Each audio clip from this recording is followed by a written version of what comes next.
The problem is with someone who's got cancer is that the bus driver just said, right, pal, you just sit right there while I go start up the engine and I'm going to park the bus right at you, maybe like 100 yards. I'm going to rev it up to fifth gear. I'm going to try and get you. We'll see how far we can run you over. My name is Helena Rafai, and this is the A Sonic Hug podcast. Over the coming episodes, you're going to hear the voices of people from different walks of life who deal, experience, and battle mental health issues. In this episode of Series 4, I speak with Kevin, a musician, DJ, and support worker I've known since 2009 through the music scene. In our conversation, Kevin shares his journey through a life-sharing cancer diagnosis, exploring how facing mortality shifted his perspective on life, relationships, and identity. His story touches on navigating both physical and mental health challenges, including managing type 2 diabetes alongside cancer treatment and the complex emotions that come with serious illness. This conversation includes themes listeners may find challenging. This is Kev's story.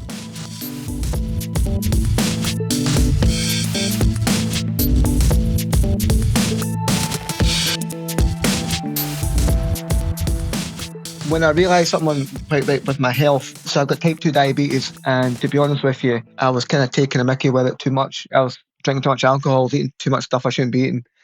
So I knew that my blood sugars were really high. I'd been avoiding my diabetic nurse for about 3 years. I went to go and get an eye test, and the eye test, what came off, it just said there was something wrong with my eyesight.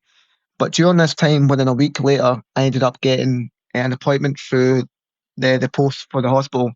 It's called diabetic retinopathy examination. So they basically check the back of your eyes a bit more than they would at Specsavers or whatever. I went to that appointment. The optician said, look, you've actually got 2 bleeds behind both your eyes, and there's a bit of a situation here. He said, you're at a 100-metre race where the pistons already went off, and by the time you get to that race, you're going to end up going blind. He said, you really need to start controlling your blood sugars now. You're too young to be losing your eyesight. So that gave me a massive kick up the arse. I had a bit of a breakdown, to be honest with you, and that really scared me because I'm too young to lose my eyesight. And then I ended up getting COVID. It was just a bad kind of cold stroke flu thing. It wasn't that, it's just normal for me to get it at that time of year. But then I had this lingering cough. If I ended up drinking alcohol at all, I'd start spewing right afterwards. It's just real uncomfortable, keeping my wife up late up at night and stuff like that. Then I started losing a bit of weight, but at this point I ended up losing weight on purpose because I wanted to try and change my lifestyle. And I was changing my lifestyle. I stopped eating so much sugar and stuff. I just came off the sugar so quickly. So with diabetes, you get something called the HbA1c, which basically is a 6-monthly check of your bloods. Now, an ideal number for a diabetic is between, let's say, 49 and 55, 56. Mine was at 104. So yeah, that was a big, massive fright. And that's what I got my blood sugar down to 58 at one point, maybe a month later. But with this, I lost a hell of a lot of weight, and this cough kept on going and going and going. I ended up getting stressed at work. I'm a support worker, so there's certain aspects of my job where I get stressed really easily. I don't usually get stressed really easily, but at this point something wasn't right, so I took some time off work with stress, which I've never done before. Things weren't really adding up because I was just losing weight, and then all of a sudden I went to doctors again, and they said, look, you're losing weight and you're not meaning to. You became anemic overnight, and you've still got this cough. That's a bit dodgy. So I went for an X-ray, and unfortunately, as we all know, the NHS, things can take a bit long for investigative kind of stuff. So it took a wee bit of time. X-ray came back saying it was fine. Then I went back to doctor again. Look, they said I'm still losing weight. I had a very, very persistent doctor. Thank God. She said, look, things aren't really happening for you right now. What we'll do is we'll get you up for a CT scan just in case. We'll get you an ECG, and we'll just see what happens. At this point, my family and friends are all saying, okay, you're losing weight, you're looking really good. Oh, well done to get your diabetes down. Fantastic, well done. But I still had this cough, and the cough was getting worse and worse. Had my CT scan. Now, I presumed it was going to be maybe 90% just a bad cold or bad illness I had. 10% maybe serious.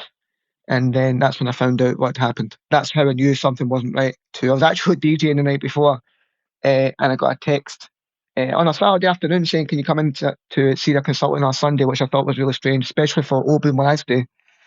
And then next thing you know, I'm at the appointment, the consultant said it's lymphoma. But it wasn't until I sat down with the initial consultant saying it could be lymphoma, that's when I knew something was really serious. What was going through my mind with my diagnosis, I didn't really get a diagnosis like you see in the adverts to say, hi, just to let you know it is cancer. You see them bust out greet, that kind of stuff. I had it kind of drip fed to me. So the consultant said to me, look, have you been tired? I said, yeah, I've been really tired. This is a consultant in Oban. And he said, look, no wonder. And he put the screen round. He said, your lymph nodes are 3 to 4 times the size of what they should be, maybe a bit bigger than that. So we need to get a biopsy. And I was like, that's really interesting. And what's a biopsy? And he went through it all. We checked everything. This is how I didn't even think it was a big thing. So my wife was in the car. I said, you just stay here. I'll go and get it sorted. I'll go and check it. I said to the doctor, look, what do I do here? How do I explain this to my wife? I might have lymphoma, may have cancer. And I knew what lymphoma was because someone I know had it. And I was like, look, this is pretty serious. He goes, yeah, it could be. But obviously, it might just be a chance of you having a bad virus. It might not be lymphoma, but my instinct says it is. I said, right, okay. So I said, how am I supposed to explain this to my wife? She wrote it down in a bit of paper for me. I went and spoke to my wife about it. I didn't really feel anything about it because at that point I was like, okay, now I need to let my family know. Now I need to let my close friends know. And I went into this kind of mode where updating people became a bit of a hobby, and it became a bit of a, like, not an interest, but like as a good distraction. So I had the biopsy. That was really nice. So I had a lymph node at the size, I'd say a small ball in terms of getting out, easy peasy getting out. I was under for that, but I had to wait 2 weeks exactly for the results of that. Now at this point, the doctor, the consultant that I had, he ended up phoning my wife the day. He phoned me next day and said, "Are you okay?" I'm like, I kind of, I'm back at work. He said, "You back at work?" I said, aye. He says, right, how's your wife? I said, I don't know, she's in a bit of a shape. So what he did was he actually phoned my wife and said, look, let me just explain to you what I said to Kevin. This is what I think will happen. And it totally made her at ease. Now, notoriously, I take things a bit longer to sink in. My wife gets upset straight away. I wish I had that superpower, to be honest with you. Wish I could process things faster. But during this time, I then got an appointment down to Beatson to speak to a haematologist. And that's when it kind of hit me. I was like, shit, this could be something serious. Very selfishly, I seen a couple of teenagers with no hair, and that really scared me. Absolutely bricking it. So I got to this consultant's room, and he says to me, he said, Kevin, look, I think you've got something called Hodgkin's or non-Hodgkin's. I can't tell you what it is yet because the biopsy hasn't come back. And then he went through all the symptoms, which is quite handy for people to listen to and hear. So my symptoms were losing weight very quickly, no appetite. The strange one was drinking alcohol. I was being sick right afterwards. A long, long cough that lasted for ages. Extremely tired. A lump on my lymph nodes. That could be your neck, your stomach, or your groin. In my case, it was my groin. And sweating at night time. Now, I thought the sweats for me at night time were because the diabetes medication had changed, but it wasn't. So then he basically said to me, right, Kevin, he's still working. I said, I'm still working. And then he turns around in his chair and he says, Kevin, given your blood results, I wouldn't half expect you to be coming in here in a chair because I thought you would have been that messed up, but I'm so glad you're not. That's a good thing. There was also a conversation about children. Do I have any children? I said, no, I don't have any children, but we were maybe trying for a child. And then he said that it'll be chemotherapy that you get and that can make you infertile. So in the space of half an hour, I get told I could have a cancer. Then I've got to go and save some sperm. And I don't know how serious this is. That was when it really hit me. I was like, fuck, this is going to be life changing. When he said to me, look, you might have this, I felt like somebody had got up and hit my wee sister in the play park when I was a kid and I went to go batter them. I felt this anger and this fight to go, like, go fucking come ahead. Do you know what I mean? And that's just the way I was brought up. I wasn't brought up in a particular healthy environment either. So I had that come ahead attitude, but I never actually got diagnosed until the biopsy came back. I came back down to the Beatson again. I remember the date, it was the 17th of June. Because someone's only a few years older than me, and that made it quite easier because, I could talk to him at my level. He said, look, okay, so all those nasty viruses, you don't have what we checked for. You don't have Epstein viruses, you don't have AIDS, you don't have hepatitis A, B, and C, you don't have a lot of stuff like that. But you do have lymphoma, which I thought was quite a funny way of telling somebody with cancer. Now, I got a wee bit upset at that point, but then I'm like, okay, fine. Now I need to let the family members know. Now I need to let my people know what's going on. And actually, there's a funny story here as well because a friend of mine who actually passed away from cancer in August, I knew he wasn't well back in April, and I went to a local cancer charity because I'm a rapper in my spare time. What to do in his name kind of thing. I had all the bands ready to go. I was promoting a gig, got it all ready to go up in Oban. Went in and said, look, I'll fundraise you some money. And I was like, oh, great, we'll get back to you in a couple of weeks. And then within a couple of weeks, I got diagnosed with cancer myself. You couldn't really make that up. So I went into the venue. I said, look, I can't do it anymore. And he said, what's wrong? Is everything okay? I said, well, no, I think I've got lymphoma. The guy's face, I'm not going to say it was, just said, right, well, let's get a cup of tea, let's have a chat about it. And it's been fantastic. I don't know how I felt when I got diagnosed. It was anger, it was resentment to what happened, but then it was all about, okay, let's look after my family and let's look after my close friends and let them know I'm going to be okay. Even though I didn't know that. This goes without saying, obviously, but cancer's no joke, and chemotherapy is absolutely no joke. So in terms of my day-to-day life, it fucked it up big time. I had the added complication of diabetes, and they didn't know how I was going to react. I got told that I was going to be given steroids, and the steroids might put your blood sugars up. It didn't really put my blood sugar up. It fucking put it into orbit, to be honest with you. So now I'm actually a type 2 insulin-dependent diabetic, as opposed to I was on tablets before. Because I'm only 36, I think I had you from my side. Chemo wasn't as bad for me, as I think other people. It was definitely tough. There was days when I was just done in, but I tried my best to be as active as possible and doing as many things as possible, because I don't do too well kind of sitting in the house by myself, especially in this situation. My wife was still working. She chose to work because she didn't see the point in us just sitting in the house, because I didn't really need the help. There were certain things, as a man, even as a person really, but as a man, I've worked my whole life. I've done many things. I've been in many places, but when your wife has to kind of help you out the bath because you're so done in from the chemo or the steroids that day, it definitely touches your ego, and it humbles you really quickly. Standing up and getting a bit dizzy. I had to get lifts everywhere. I had to get help for appointments. I couldn't go to appointments by myself because I couldn't retain a lot of information. The brain fog was mental. And I had 3 jobs before all this as well, plus DJing. One day you're working 3 days a week. You are DJing outside and you keep time for your friends and family, and the next minute everything's just dropped and you're in the house by yourself, and then you're a cancer patient. I was lucky. I was able to eat when the steroids came. The steroid days were the worst because my sugars would go up to 18, 19, and they would be horrible nights of sleeping. They would make me really emotional, the steroids. I get real upset about stuff, about things, and you're thinking about many, many things for your mental health. This might surprise people, but when I had something called R-CHOP chemo, which was quite a serious stuff, when I first got diagnosed, they thought I would need something called benzimustine, which is a less of a serious one. But when I got to the beats and for me to stay there for a few days to get my first chemo and my first antibody drug and my steroids, they said that your lymph nodes in your stomach are making us a bit nervous. Now, when a consultant says that to you, you kind of shite yourself. Now, when you say to somebody, oh, chemotherapy, you think, oh, they're like skinny, no hair, sick, spewing all the time. I always spewed maybe 3 or 4 times. That was enough to put the fear in me. I did lose all my hair, obviously. Some of that does have its benefits. Yeah, I look different. I mean, I tried my best to do as much things as I could by myself or with friends and family. But yeah, put it this way, it wouldn't be something, that level of energy and that level of uncomfortableness, I wouldn't wish it on anybody. It just wasn't nice. Some extremely challenging times of when I thought, oh, this is me done in. The ones that pop into my mind, there's a pal of mine that lives over in Spain. So they both lived in Oban, and they were friends of mine. But they moved back to Spain, but his wife died of breast cancer. So I went over to go and see him in Madrid by myself for 3 days. And that's when the cough was really bad. That's when I was probably the worst symptoms I'd had. But the whole reason why I went over to Madrid was because his wife died, so I went to go and see him. See, when I phoned him and told him that I've got cancer, man, that was horrible, because I knew that he'd been so directly affected by it recently. He's like, Kevin, just calm down, you're okay, you're okay. Telling members of the family that I've got extreme mental health issues, that was difficult, because you didn't know if they were going to end up in a relapse, or going to end up drinking again or taking drugs again. That was difficult. Sometimes in the bath, this sounds really stupid, but for some people, a bath is the most relaxing time ever. But for some people, it's the most loneliest place ever. And I learned that lesson recently. When I got my halfway scan, because they give you a scan halfway through your treatment, I was really shit myself. I was really scared because my symptoms had gone away, but chemo wasn't that bad. I didn't think it was working. The steroids, man, they made me really emotional, and thank God I was writing a lot. I was doing a lot of raps and stuff like that. There was a thing where I got a letter through the post. I was talking about fertility and stuff like that. That kind of really, really got to me, because I realised, there's a chance of me not being a father, and it's really got to me. Without being too personal, it's quite funny because I don't believe in a higher power. I haven't since I was a wee boy.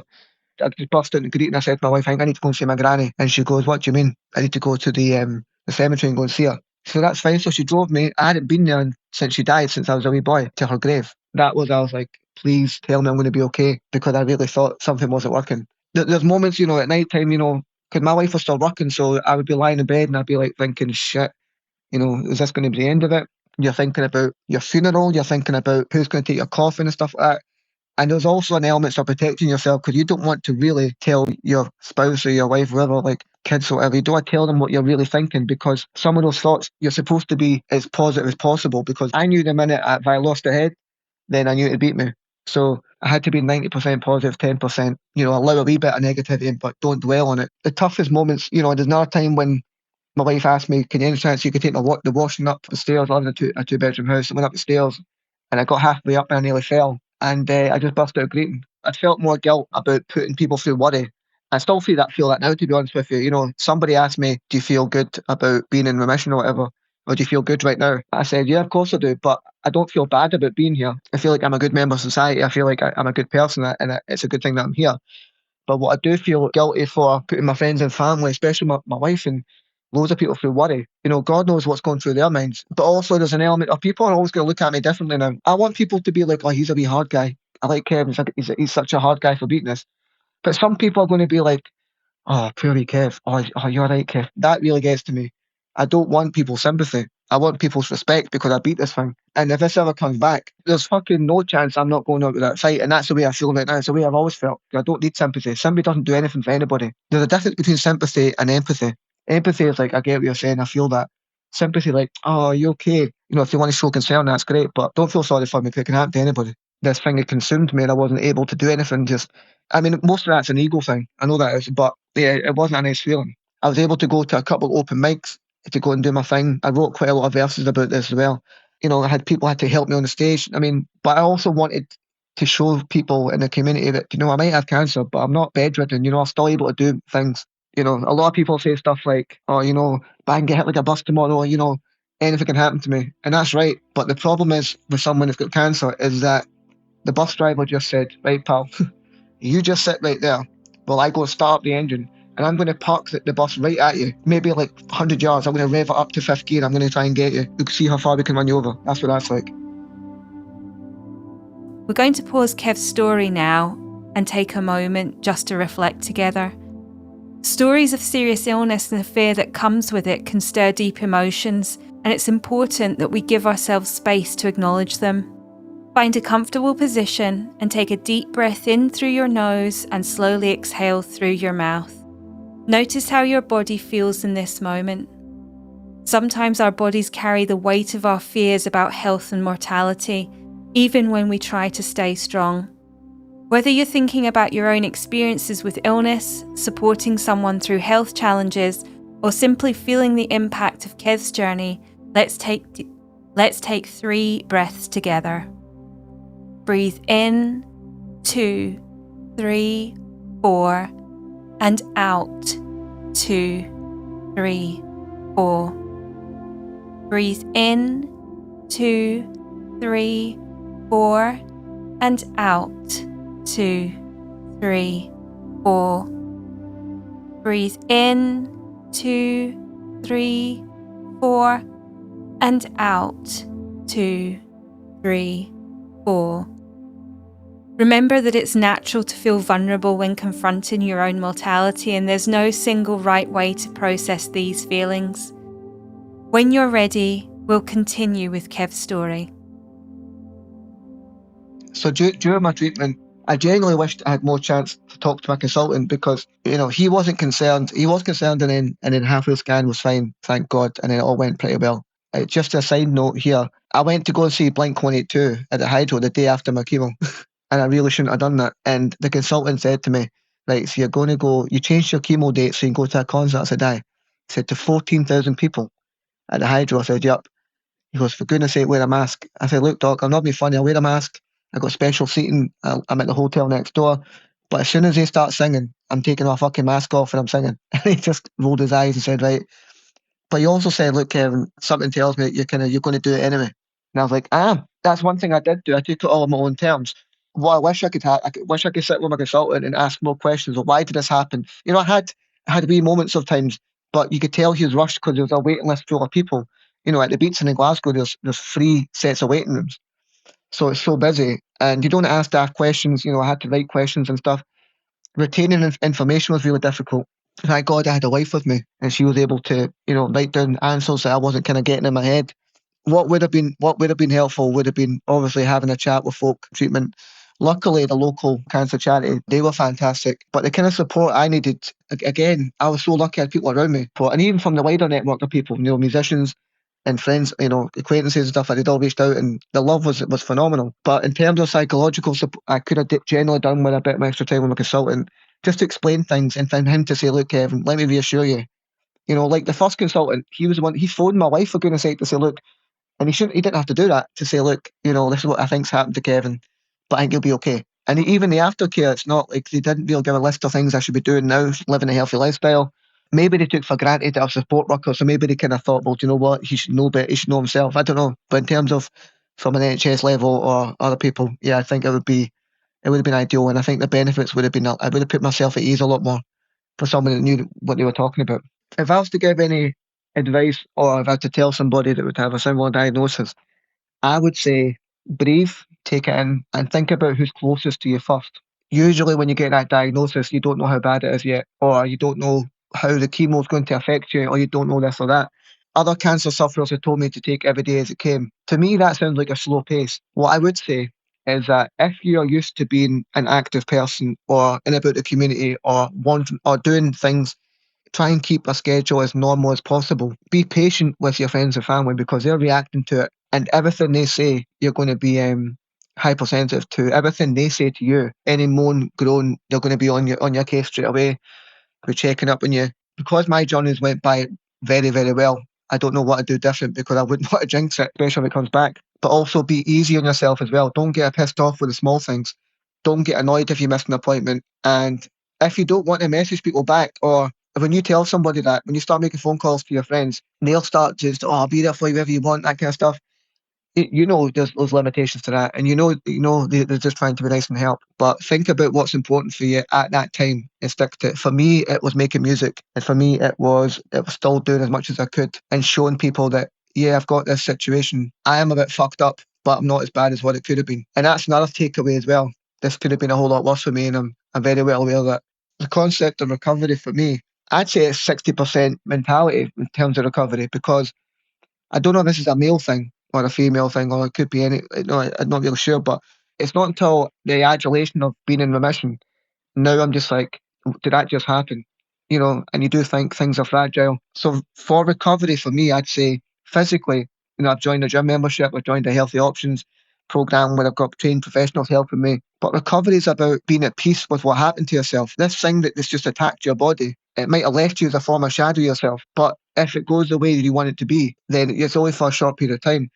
I would say that the time went by so quickly as well. Some days it dragged on. I live in a house full of records, and I've got music equipment and stuff, and I'm very lucky to have loads of distractions. But when you're in remission and you've still got time off work to think about what happened, that can be quite difficult to deal with as well. But also spend some time with those around you that you love and try to say thank you for being there for me.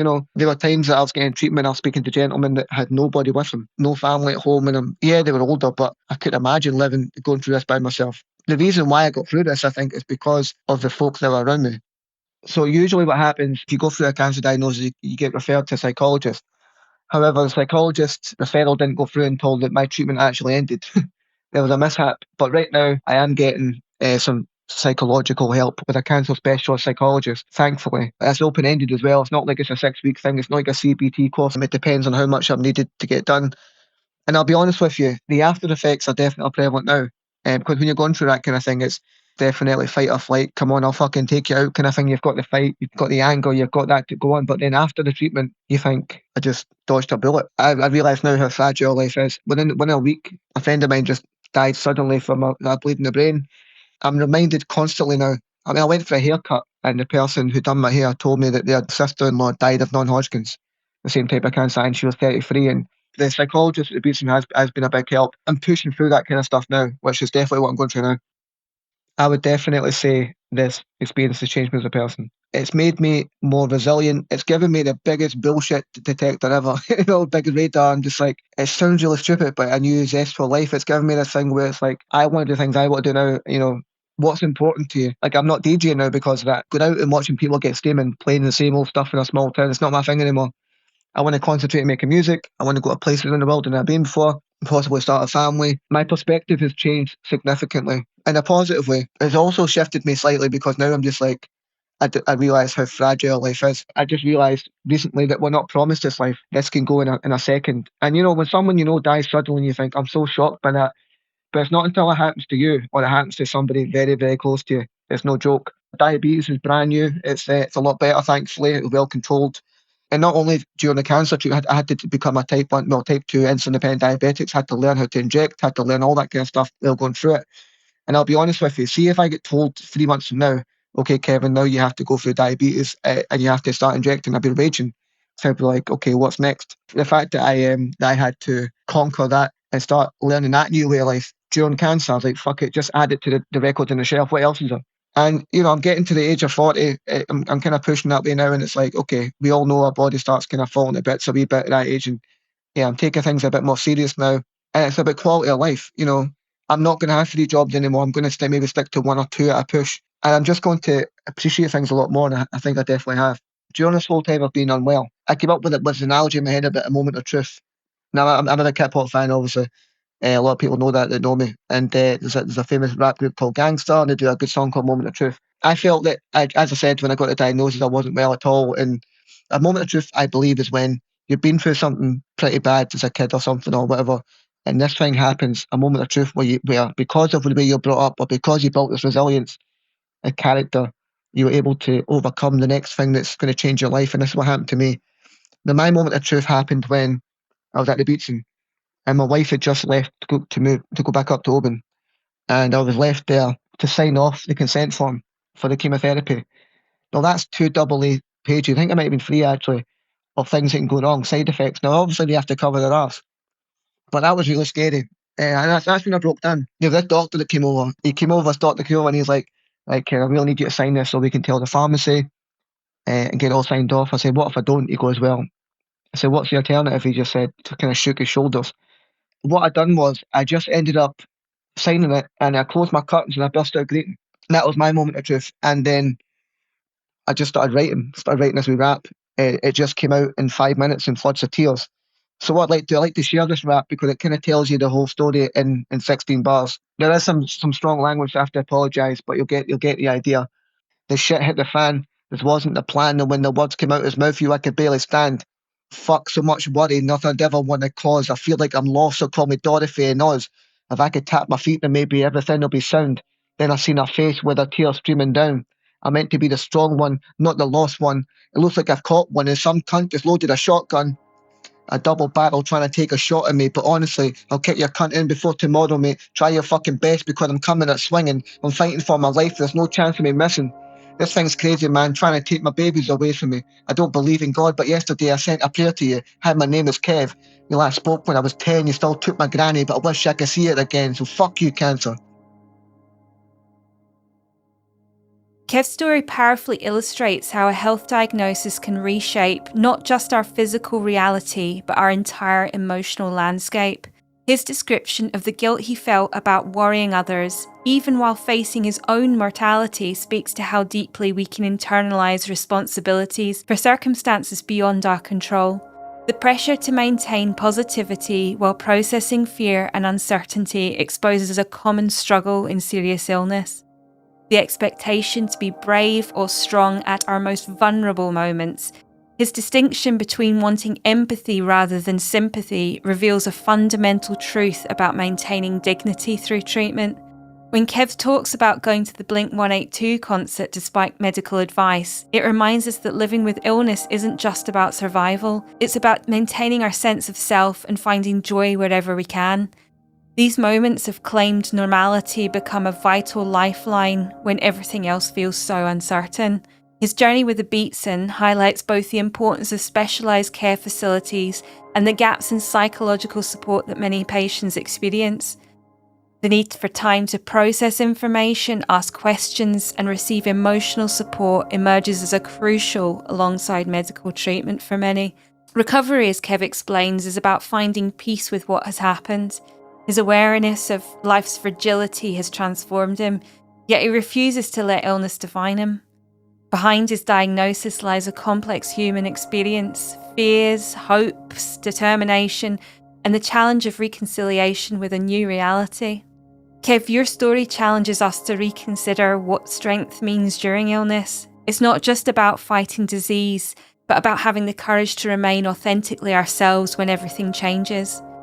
Through your music and candid sharing, you demonstrate that our identity extends far beyond any diagnosis, reminding us of the profound importance of being seen as whole people, not just patients.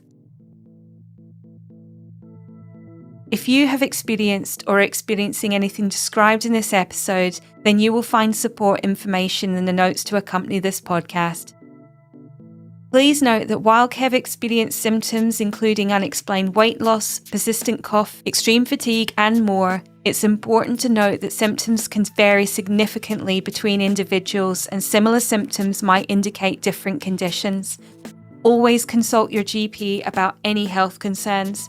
Early intervention can make a significant difference to outcomes. A Sonic Hug podcast is recorded, edited, and produced by me, Helena Rafai. Until next time, deep breaths.